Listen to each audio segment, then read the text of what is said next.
have not been able to stop thinking about this guy for like the last 24 hours. The first reason being that video he just kind of like randomly dropped. What was it now? A couple days ago? I don't know. Time is going by so fast.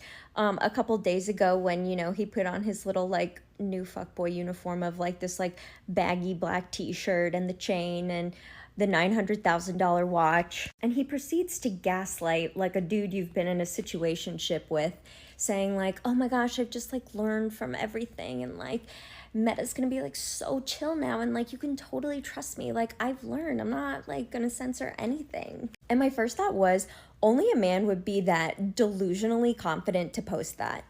Like only a man would be like, yeah, I mean, I really did my big one with that. They're totally gonna believe it. Everybody's just gonna like go along with this. Like, I'm sorry, that's the kind of like delusion that only men possess. I'm so sorry. And then yesterday, obviously, as I'm glued to my phone watching everything about the TikTok ban hearing, I see that a little bit later in the day, Joe Rogan dropped an almost 3-hour interview with him. And it's just so crazy, of all days, like this interview comes out the same day as the TikTok ban hearing.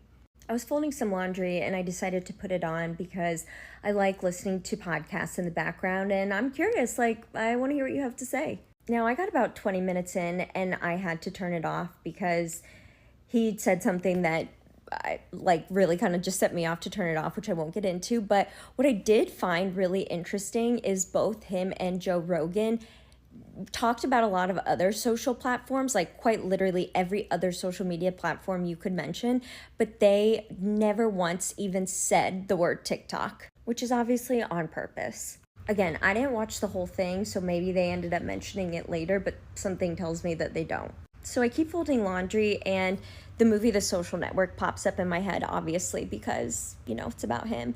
And my husband and I earlier had been talking about, oh, we should watch a movie tonight. And then I was kind of like, oh, maybe we should watch The Social Network. Like, I think it's actually a good movie and we needed a movie to watch. And then I was just kind of remembering the plot of The Social Network / the story of how Facebook came to be. And then I remembered, oh my God, Facebook started as Face Smash, which essentially was like another version of that awful website app, whatever, Hot or Not, where essentially it was just like, hey, pick between these two chicks and like say one's super hot and one's super ugly, which like, oh my God, imagine being like somebody so smart at Harvard and using your time to do something like so unproductive.